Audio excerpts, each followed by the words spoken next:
حضرت علی بن ربیہ رحمت اللہ تعالی فرماتے ہیں ایک مرتبہ مسلمانوں کے چوتھے خلیفہ حضرت علی المرتضی شیر خدا کرم اللہ تعالی وجہہ الکریم سواری پر سوار ہوئے، مجھے اپنے پیچھے بٹھایا اور حرا نامی علاقے کی طرف چل رہے تھے، چل پڑے۔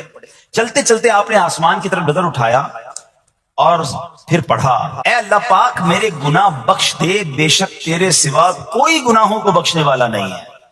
کیسی پیاری التجا ہے، تو نہیں بخشنا یا اللہ، تیرے سوا کون ہے؟ تیرے سوا گناہوں کو بخشنے والا کوئی نہیں ہے۔ حضرت علی بن ربیہ فرماتے ہیں یہ پڑھنے کے بعد مولا علی شیر خدا میری طرف دیکھے اور مسکرائے۔ مجھے بڑی حیرانی ہوئی، میں نے پوچھا کہ اے امیر المومنین، آپ نے پہلے استغفار کیا، اپنے گناہوں کی معافی مانگی، پھر آپ میری طرف دیکھ کر مسکرائے، اس میں راز کیا ہے؟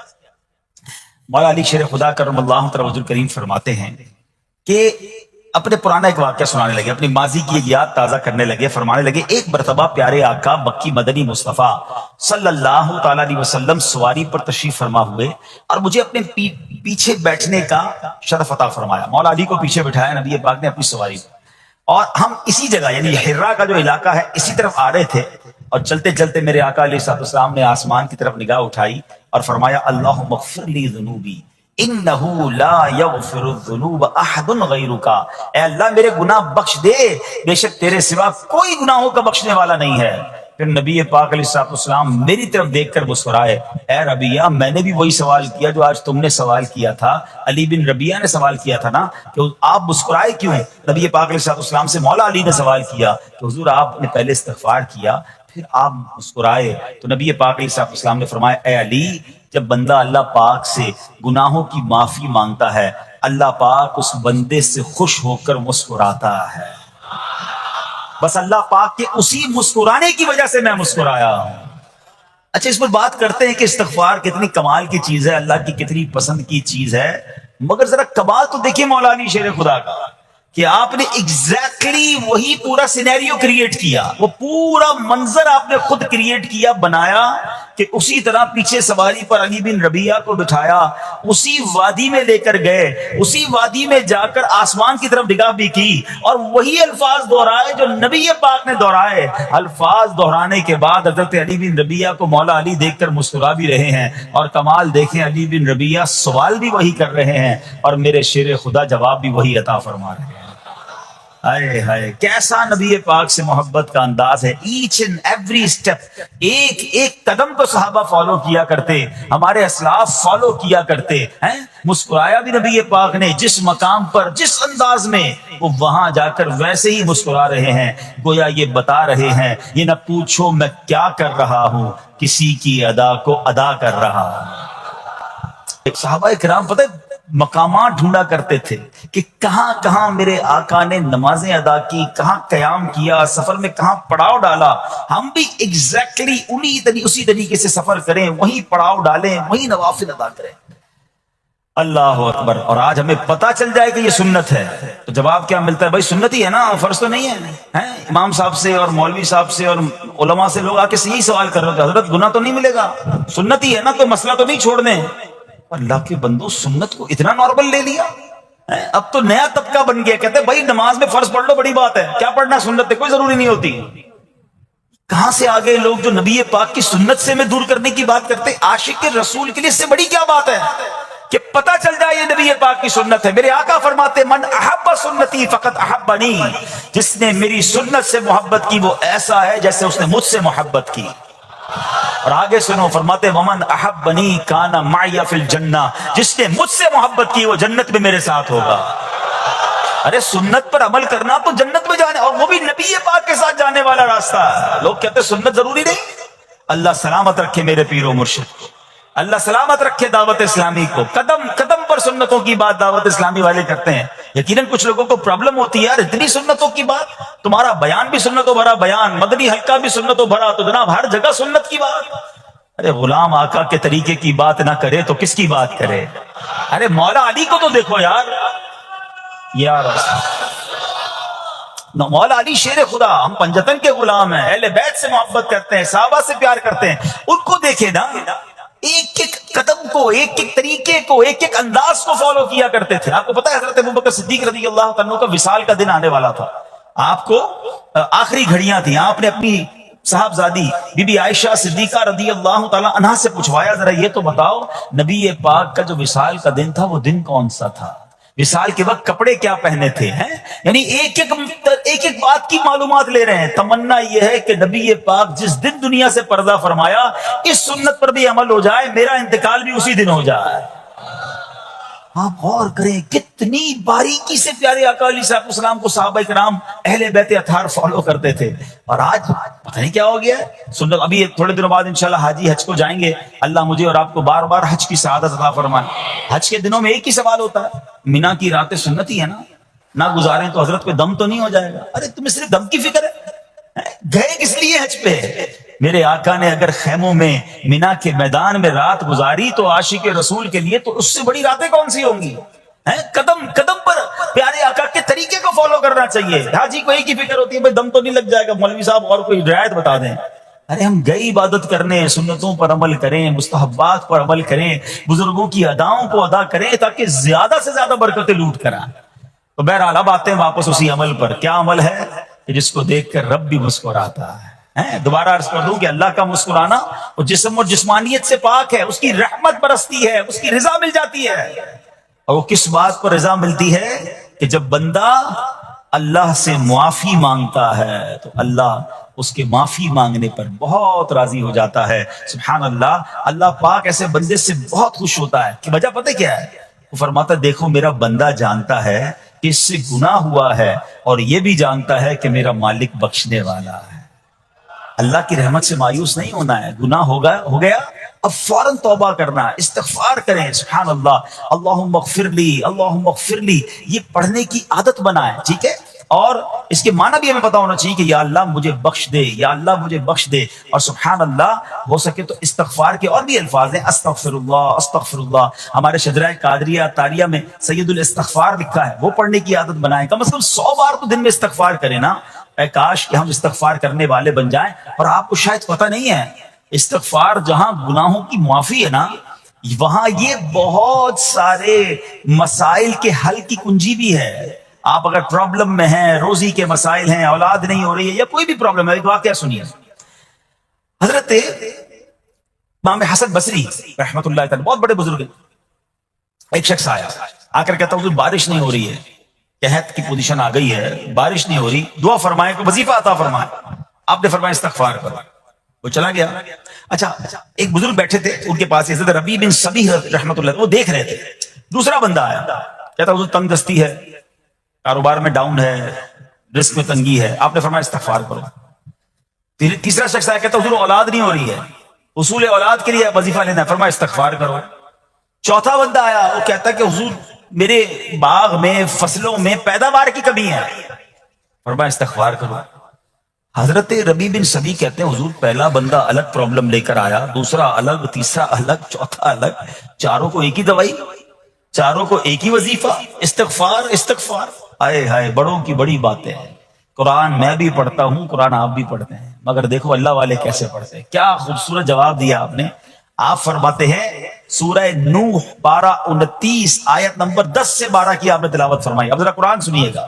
بسم اللہ الرحمن الرحیم. استغفروا ربکم انہ کان غفارا یرسل السماء علیکم مدرارا ویمددکم باموال وبنین ویجعل لکم جنات ویجعل لکم انہارا.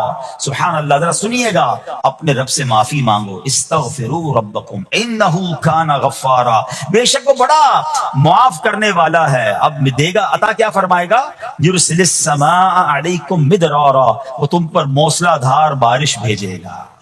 وَيُمْدِدْكُمْ بِأَمْوَالٍ وَبَنِينَ وَيَجْعَلْ لَكُمْ جَنَّاتٍ وَيَجْعَلْ لَكُمْ أَنْهَارًا. فرمایا اور مالوں اور بیٹوں سے تمہاری مدد فرمائے گا، اور تمہارے لیے باغات بنا دے گا، اور تمہارے لیے نہریں بنائے گا. باغات بھی بڑھ رہے ہیں، اولاد بھی عطا ہو رہی ہے، مال بھی بڑھ رہا ہے، بارش بھی ہو رہی ہے. اس چیز سے استغفار سے. تو استغفار یہ آپ کے بہت سارے پرابلمز کا حل ہے، مسائل کا حل ہے. بس اپنی زبان استغفار سے تر رکھے. اچھا پھر اس میں تھوڑی سی شرمندگی بھی ہو. ایسا نہیں کہ استغفار بھی ہو رہا ہے اور دماغ کہیں اور ہے، مسکرا بھی رہے ہیں، ہنس بھی رہے ہیں اور استغفر اللہ. کسی سے معافی مانگتے ہوئے ہنستا ہے کیا بندہ؟ استغفر اللہ ربی من کل ذنب واتوب الیہ. یا اللہ میں اپنے سارے گناہوں سے تجھ سے معافی مانگ رہا ہوں. بہت سارے استغفار کے سیکھ ہیں. استغفر اللہ العظیم من کل ذنب عظیم. اے اللہ میں تجھ سے استغفار کرتا ہوں، وہ رب جو بہت عظیم ہے، اپنے سارے بڑے گناہوں سے میں استغفار کرتا ہوں. الگ سیغوں سے اللہ کی بارگاہ میں استغفار کریں. ہو سکے تو کبھی گناہ یاد آئیں تو آنسو بھی بہ رہے ہوں، مگر یہ استغفار اللہ کو بڑا پسند ہے، معافی رب کو بہت پسند ہے. ابو اللیث سمرقندی رحمۃ اللہ تعالی لکھتے ہیں پچھلی قوموں میں ایک شخص تھا، اس نے بہت گناہ کیے تھے. ایک بار اس نے اپنی پچھلی زندگی کے بارے میں سوچا، گناہوں کے بارے میں غور و فکر کیا تو اسے شرمندگی ہوئی. اس نے نادم و شرمندہ ہو کر 3 مرتبہ کہا اللہم غفرانک اللہم غفرانک اللہم غفرانک. اے اللہ تیری بخشش، اے اللہ تیری بخشش، اے اللہ پاک تیری بخشش. اسی لمحے اس کو موت آ گئی اور اللہ پاک نے اس کی بخشش فرما دی. آئیے ہم بھی پڑھ لیتے اللہم غفرانک اللہم غفرانک اللہم غفرانک. استغفار کرنا، توبہ کرنا، گناہ یاد کر کے شرمندہ ہونا، یہ اللہ کو کتنا پسند ہے. ایک سبحان اللہ، اس کے بارے میں چند برکتیں آپ کو بیان کرتا ہوں. بڑی عظیم برکت یہ ہے کہ اس کی بدولت بندے کا تنگی اور غم دور ہو جاتا ہے. حدیث پاک میں ہے جو ہمیشہ استغفار کرتا رہے اللہ پاک اس کے لیے ہر تنگی سے نکلنے کا راستہ بناتا ہے، ہر فکر و غم سے اسے خلاصی عطا فرماتا ہے. اس کی ایک برکت یہ بھی ہے کہ ایسے بندے کو اللہ پاک غیب سے رزق عطا فرماتا ہے. حدیث پاک میں ہے استغفار کرنے والے کو اللہ وہاں سے رزق عطا فرماتا ہے جہاں اس کا گمان بھی نہیں ہوتا ہے. اتنی مہنگائی ہے، اتنی مشکلیں ہیں، اتنی تنگی ہے، لوگ قرضے میں ہیں، کبھی ادھر جاتے ہو کبھی ادھر جاتے ہو. ارے بھائی سب کے پاس جاتے ہو، رب کے پاس کیوں نہیں جاتے؟ استغفار کرنا شروع کر دو، فرمایا ادھر سے روزی دے گا جہاں تمہارا گمان بھی نہیں جائے گا. اس کی برکت سے اللہ پاک دلوں کے زنگ کو دور فرماتا ہے. آئیے پیارے اسلامی بھائیوں، اللہ کو معافی مانگنا، دل سے پکارنا کتنا پسند ہے. میں آپ کو ایک بہت ہی خوبصورت واقعہ بتاتا ہوں، اور یہ واقعہ ہے حضرت موسیٰ علیہ نبینا علیہ السلام کا. اللہ پاک نے حضرت موسیٰ علیہ نبینا علیہ السلام نے ایک بار اپنی مناجات میں عرض کیا یا اللہ یا رب. اللہ پاک کی طرف سے جواب آیا لبیک یا موسیٰ. آپ نے عرض کیا اللہ تو میرا مالک ہے، تو خالق ہے، میں تو تیرا بندہ ہوں. ارشاد ہوا مجھے یہ پسند ہے کہ جب مجھے کوئی میرا بندہ یا رب پکارے تو میں اسے لبیک کہہ کر جواب. اللہ فرما رہا ہے. حضرت موسیٰ نے عرض کی یا رب کیا یہ ہر موتی بندے کے لیے ہے؟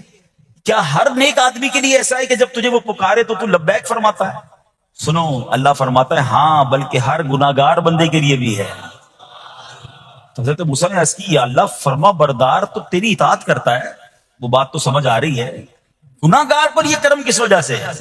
اے ہائے سنو میرے رب کیسا کریم ہے. فرماتا ہے اے موسیٰ اگر میں بھلائی کرنے والے کو اس کی بھلائی کا بدلہ دوں اور برائی کرنے والے پر اس کی برائی کی وجہ سے احسان نہ کروں تو میرا جود و کرم کہاں جائے گا؟ اللہ فرماتا ہے میرا پھر کرم، میری رحمت کس لیے ہے؟ برائی کرنے والا بھی گناہ کرنے والا بھی مجھے پکارتا ہے، میں اسے بھی لبیک کہہ کر جواب دیتا ہوں. حضرت موسیٰ علیہ نبینا علیہ السلام کو ایک بار وحی نازل ہوئی کہ اے موسیٰ فلاں علاقے میں جاؤ، ہمارا ایک نیک بندہ اس کا انتقال ہو گیا ہے، جا کے اس کو غسل دو، اس کو کفن دو اور اس کا جنازہ پڑھو. حضرت موسیٰ وہاں پہنچ گئے اور جب وہاں جا کر آپ نے لوگوں سے کہا کہ مجھے فلاں بندے کے پاس لے جاؤ جس کا انتقال ہوا ہے، مجھے غسل دینا ہے، کفن پڑھنا ہے، جنازہ پڑھنا ہے.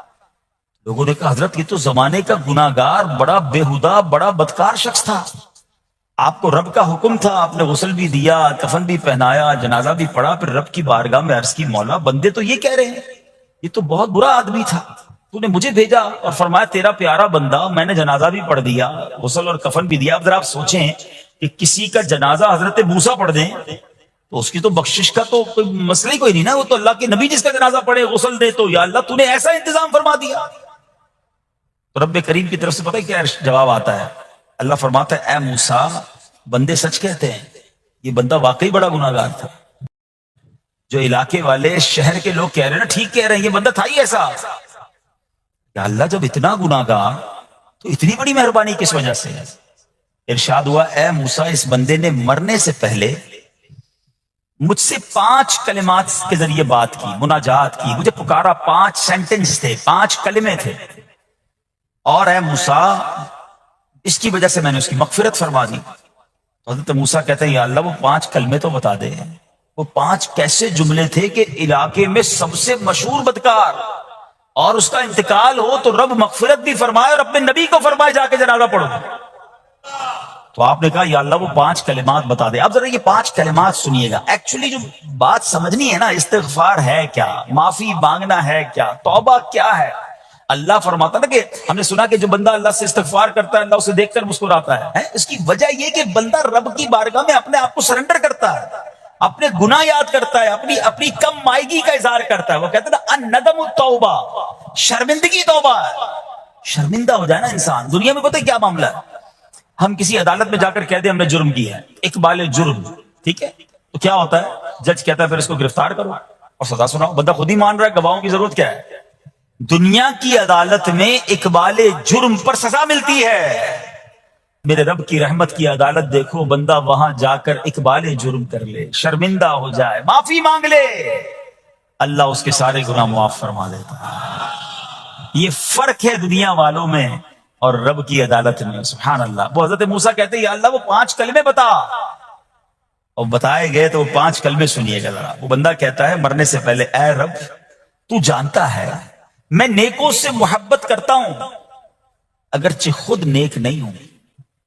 یا رب تو جانتا ہے میں فاسقوں سے بغض رکھتا ہوں اگرچہ میں خود فاسق ہوں. سمجھ رہے بات؟ اے اللہ نیکوں سے پیار کرتا ہوں، مجھے پتا ہے میں خود نیک نہیں ہوں. میں گناہ گاروں سے نفرت کرتا ہوں حالانکہ میں خود بھی گناہ گار ہوں. کہیں بھی اپنی بڑائی نہیں ہے، میں گناہ گار، میں بدکار، مگر اللہ میں پیار کرتا ہوں نیک لوگوں سے. تیسرا جملہ کیا تھا، یا رب اگر مجھے معلوم ہو جائے کہ میرے جنت میں داخل ہونے سے تیری ملکیت میں کوئی کمی آ جائے گی تو اے اللہ میں تجھ سے پھر جنت کا سوال کرنا چھوڑ دوں گا. مجھے یہ پتا ہے یا اللہ تو نے مجھے جنت میں داخل کیا نا، تیری جنت میں کوئی کمی نہیں آئے گی، بہت بڑی ہے. اب مجھے داخل بھی کرنے سے تیرا کچھ نہیں جائے گا. اگر کچھ جاتا ہوتا تو یا اللہ میں جنت تیرے سے مانگنا چھوڑ دیتا. چوتھا جملہ کیا ہے، اے رب اگر مجھے معلوم ہو جائے کہ مجھے جہنم میں داخل کرنے سے تیری ملکیت میں اضافہ ہو جائے گا تو میں پھر جہنم سے پناہ نہیں مانگوں گا. یعنی اگر تو تیرے ملک میں تیری شان میں اضافہ ہو رہا ہے مجھے جہنم میں ڈالنے سے، پھر تو میں نہیں کہوں گا تجھے کہ جہنم سے نکال. مگر مجھے پتا ہے تو پہلے ہی مالک ہے، تو پہلے ہی خالق ہے، سب کچھ تیرا ہے. مجھے جہنم میں ڈالنے سے تیری کوئی ملکیت میں اضافہ نہیں ہونا. اور آخری بات کیا کہتا ہے، یا رب اگر تو مجھ پر رحم نہ کرے گا تو پھر کون کرے گا. اللہ فرماتا ہے اے موسیٰ میں نے اس پر رحم کیا، یہ میرے کرم کے لائق تھا، میرے کرم کے لائق نہیں تھا کہ میں اسے ناکام لوٹا دیتا. جب اس نے یہ کلمات کہے تو میں نے اسے درگزر فرمایا، اس کی مغفرت فرما دی اور میں ہی بخشنے والا مہربان ہوں. تو اے میرے پیارے اسلامی بھائیوں، آج وہ کام سیکھ کے جانا ہے، سمجھ کے جانا ہے، جس کو جو بندہ کرتا ہے تو رب کی رحمت گویا مسکراتی ہے. وہ یہ ہے کہ اللہ سے معافی مانگتے رہیں، استغفار کرتے رہیں، اللہ کو راضی کرنے کی کوشش کرتے رہیں، اپنے گناہوں پر ندامت رکھیں کہ جو معافی مانگتا ہے نا اللہ اسے بہت پسند فرماتا ہے. حدیث پاک میں آتا ہے التائب من الذنب کمن لا ذنب له، گناہوں سے توبہ کرنے والا ایسا ہے جیسا اس نے گناہ کیا ہی نہیں ہے. اچھا اب ایک اور بہت پیارا عمل جس کو دیکھ کر اللہ مسکراتا ہے، وہی میں نے جو تفسیر بتائی کہ اللہ کی رحمت راضی ہو جاتی ہے اور اللہ کی رحمت برستی ہے، رب راضی ہو جاتا ہے. نبی پاک علیہ الصلوۃ والسلام نے فرمایا 3 بندے ہیں اللہ پاک انہیں دیکھ کر مسکراتا اور کیا ہوتا ہے، فرمایا اور بہت خوش ہوتا ہے. اب وہ 3 بندے کون سے ہیں چیک کر لیں ہم ان میں ہیں کہ نہیں. فرمایا نمبر 1 وہ بندہ جو رات کو اٹھے، بستر چھوڑے، اچھی طرح وضو کرے، پھر نماز پڑھنے کھڑا ہو جائے، اسے دیکھ کر اللہ پاک فرشتوں سے فرماتا ہے اے فرشتوں بتاؤ میرے بندے کو نیکی پر کس نے اکسایا ہے. فرشتے عرض کرتے ہیں مولا تو بہتر جانتا ہے. اللہ پاک فرماتا ہے ہاں میں جانتا ہوں مگر تم مجھے بتاؤ. فرشتے عرض کرتے ہیں اے مالک کریم تو نے اسے ایک چیز یعنی جہنم کا خوف دیا ہے، یہ اس سے ڈرتا ہے. اے اللہ تو نے ان کو ایک چیز جنت کی امید دلائی ہے، یہ اس کی امید رکھتا ہے. اے اللہ یہی خوف اور امید ہے جس نے اسے رات کی نیند قربان کر کے تیرے حضور کھڑے ہونے پر ابھارا ہے. اب اللہ پاک فرماتا ہے اے فرشتوں گواہ ہو جاؤ، یہ جس چیز سے ڈرتا ہے یعنی جہنم سے ڈرتا ہے، میں نے اپنے اس بندے کو اس سے امن بخشا، اور جس کی امید رکھتا ہے یعنی جنت کی، میں نے جنت اس پر واجب کر دی. رات اٹھ کر جب دنیا سوئی ہو بندہ اٹھ کر تہجد کی نماز ادا کرے، اللہ کی بارگاہ میں آنسو بہائے، اللہ فرشتوں کے سامنے گویا فخر فرماتا۔ دوسرے نمبر پر سنو، فرما دوسرا وہ شخص جو حق و باطل کی لڑائی میں شریک ہوا، ثابت قدم رہا، یہاں تک کہ شہید ہو گیا، یا اللہ پاک نے اسے فتح عطا فرمائی، اللہ اس بندے کو دیکھ کر بھی مسکراتا ہے۔ جہاد کرنے والے مجاہدین یا تو شہید ہو جائیں یا غازی ہو کر لوٹے اللہ کی رضا کے لیے، اللہ کی رحمت ان پر بھی چھما چھم برستی ہے۔ اور تیسرے نمبر پر فرمایا تیسرا وہ بندہ جو رات کو سفر کرتا ہے، یہاں تک کہ رات کے آخری حصے میں جب کہیں ٹھہرتا ہے تو اس کے ساتھ والے سو جاتے ہیں مگر وہ کھڑا ہو کر نماز پڑھنے لگتا ہے، اس بندے کو دیکھ کر بھی اللہ پاک مسکراتا ہے۔ اجتماعی عبادت کے بڑے فائدے ہیں، اجتماع میں آنا، محفل میں آنا، دعا میں شرکت کرنا بہت اچھی بات ہے، مگر اپنی عادت ایسے بھی بنائیں کہ کچھ عبادتیں ایسی کریں کہ میں جانوں اور رب جانے۔ یہ جو رات اٹھ کر دعا کا لطف ہے، رات اٹھ کر جو نماز پڑھنے کا لطف ہے نا، جب ساری دنیا سو رہی ہے اور بندہ اپنے رب کی بارگاہ میں حاضر ہے۔ علماء کہتے ہیں دن کے نوافل کے مقابلے میں رات کے نوافل افضل ہیں، کیونکہ رات سکون ہوتا ہے، رات رقت قلبی ملتی ہے، سبحان اللہ، رحمت الہی چھما چھم برستی ہے۔ ہمیں کیا کرنا ہے کہ رات تہجد کی نماز کی عادت ڈالے۔ رمضان میں بن گئی تھی نا، سحری کے لیے اٹھتے تھے تو لوگ تہجد پڑھتے تھے، اللہ کرے کہ یہ عادت بن جائے۔ کبھی کبھی، اگر ہر روز نہیں ہو سکتا کم از کم کبھی کبھی کریں۔ اچھا اگر ایسی کوئی عبادت ہو بھی جائے نا تو پھر سب کو بتائیں نا کہ رات اٹھا تھا تو جناب دعائیں بھی کی تو آنسو بھی بہائے، نہیں، کبھی کبھی ایسا کیا کرو کہ میں جانوں اور رب جانے، اللہ سے باتیں کیا کرو۔ میں آپ کو صحیح بتاؤں، آپ مجھے ایک بات بتائیں، یہ تو آپ نے سن بھی لیا کہ اللہ کی رحمت کس قدر برستی ہے اس پر۔ زندگی میں بھی جب کبھی ہم پریشان ہوں اور رات نیند نہ آئے، کبھی کبھی ایسا ہوتا ہے پریشانی میں نیند نہیں آتی، کروٹیں بدل رہا ہوتا ہے انسان، اور اس کروٹ بدلتے بدلتے میں آپ کی جب والدہ حیات ہوگی یا ماشاءاللہ جن کے پاس ماں موجود ہے، ماں جیسی ہستی کہاں ملتی ہے پھر؟ ایک بار اور سن لو، دنیا کی بہت ساری چیزیں میرے اور آپ کے پاس ہیں جو ریپلیسیبل ہیں، جو بدلی جا سکتی ہیں۔ موبائل فون لیتے ہیں بڑی خوشی سے لیتے ہیں، مگر نیا ماڈل آتا ہے تو لوگ بدل دیتے ہیں۔ سواری لیتے ہیں بڑی خوشی ہوتی ہے، مگر جب نئی سواری آتی ہے تو ریپلیس بدل دیتے ہیں، ماڈل نیا آ گیا بھائی اب وہ پرانی لگتی ہے۔ مگر یاد رکھو ماں باپ چلے جائیں نا، اس کے بعد ماں باپ دوبارہ نہیں ملتے، ان کا کوئی نیا ورژن یا نیا ماڈل نہیں ہے تو ان کی قدر کر لو، ان کی دعائیں لے لو۔ تو بہرحال آپ کبھی کبھی تکلیف میں ایسا ہوا ہو کہ رات کو نیند نہ آئی ہو، بے قرار ہو کر ماں کے پاس گئے، آنکھوں میں آنسو لے کر کہ ماں میں پریشان ہوں، بیمار ہوں، یا قرضے میں ہوں، یا فلاں پرابلم ہے۔ ماں نے کیا کیا تھا؟ کروٹ بدل کر سو گئی تھی کہ بیٹا تو جان تیرا کام جانے، یا ماں خود بھی بیدار ہو گئی، سینے لگایا اور دعا کرنا شروع کر دی؟ بھائی ہم روئے تو ماں بھی روئی، یہ ہے نا ماں۔ میری تکلیف، ایسا لگتا ہے کہ مجھے کبھی کبھی یہ فیصلہ کرنا مشکل ہوتا تھا کہ تکلیف مجھے زیادہ ہوتی ہے میری تکلیف میں یا میری والدہ کو زیادہ ہوتی ہے؟ بیمار میں ہوں، تکلیف اسے ہے، یہ رشتہ کہاں ملتا ہے؟ مگر مجھے ایک بات بتاؤ، جب میری تکلیف پر رات نیند چھوڑ کر بستر چھوڑ کر میں ماں کے پاس گیا، ماں نے سینے لگایا، تو اگر میں اپنا بستر چھوڑ کر آنکھوں میں آنسو لیے میری ماں سے مجھے کہیں زیادہ پیار کرنے والے رب کی بارگاہ میں چلا گیا تو اس کی رحمت کیا مجھے مایوس کر دے گی؟ میری ماں کے دل میں جو ممتا ہے نا وہ بھی میرے رب نے ڈالی ہے، تو رب کی رحمت کتنی ہوگی؟ تو کبھی کبھی اللہ کی بارگاہ میں رات کے اس پہر حاضر ہوا کرو، جو پرابلم ہے آپ کی، جو مشکل ہے آپ کی، آپ یقین کریں، آپ اللہ کی بارگاہ میں تہجد کے وقت رات کے آخری پہر آنسو بہائیں، دعائیں کریں، نوافل پڑھیں، پھر دیکھیں آپ کے دل کو تسلی کیسے ہوتی ہے، آپ کا ایمان تازہ ہو جائے گا، اور آپ نے دیکھا کہ ایسے وقت عبادت کرنے والوں سے رب کتنا راضی ہوتا ہے۔ اللہ کرے یہ بات ہمیں سمجھ آ جائے۔ اسی طرح عظیم صحابی حضرت عبداللہ ابن مسعود رضی اللہ تعالیٰ سے روایت ہے، پیارے آقا مکی مدنی مصطفیٰ صلی اللہ تعالیٰ علیہ وسلم نے فرمایا، ایک بندہ رات کو اٹھتا ہے، اچھی طرح وضو کرتا ہے، پھر اللہ پاک کی حمد کرتا ہے، اس کی بزرگی بولتا ہے، اپنے نبی علیہ الصلوۃ والسلام پر درود پڑھتا ہے، قرآن کھول کر پڑھنا شروع کر دیتا ہے، یہ وہ بندہ ہے جسے دیکھ کر اللہ پاک مسکراتا ہے اور فرماتا ہے، دیکھو میرا بندہ عبادت کر رہا ہے جبکہ اسے میرے سوا کوئی نہیں دیکھ رہا ہے۔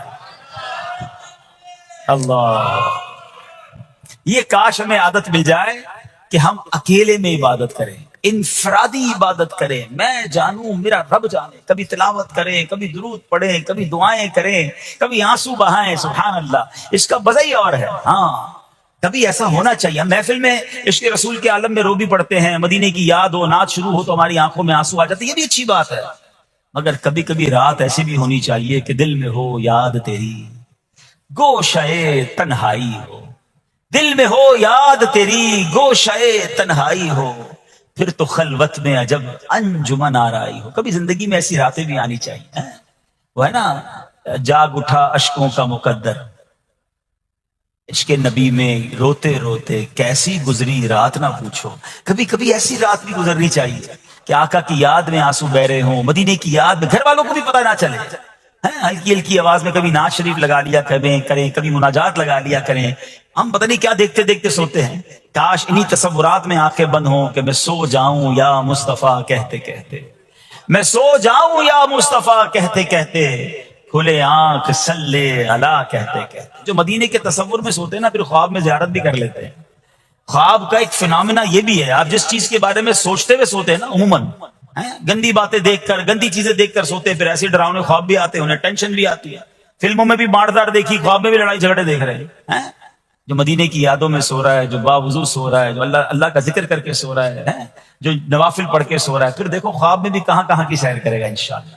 تو اپنی خلوتوں کو اچھا کریں, اپنے اکیلے وقت کو بھی خوبصورت کریں, آنسو بہائیں. اور سبحان اللہ, تہجد پڑھنے والوں کے چہروں پر نور بھی آ جاتا ہے.